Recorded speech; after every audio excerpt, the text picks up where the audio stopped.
hook back up again. Yeah, our next question is from Leslie. She says, how is this not double jeopardy?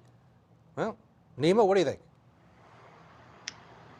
It's absolutely not double jeopardy, and it's a rare disagreement between me and Ryan, but this is my former prosecutor side kicking in. Prosecutors, we rarely appeal sentences, but what happened in this case is there's a 5-year mandatory minimum for vehicular manslaughter in New Jersey. It's a 5 to 10-year range, and you have a judge here who deviated from that. The judge went down to 3 years. I mean, it's a clear error. Prosecution appeals. That judgment is not final.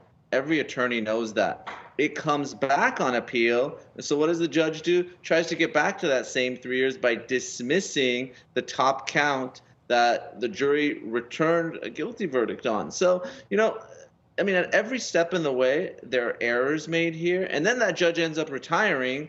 A new judge comes in. Now, the only thing I disagree with the prosecution is they originally asked for a 7-year prison sentence. Now, for some reason, the prosecutor's asking for 9. I don't know what that's about, but from the get-go, they've been asking for a 7-year sentence. Judge gives her 3. There's no question that the appeal was appropriate, and that trial judge made a mistake. All right, next question, or next answer comes from Candace. She says, why shouldn't she go back to prison? If I'm positive, if I killed someone while out driving drunk, I'd be sitting behind bars for a good spell. Don't pass go to jail.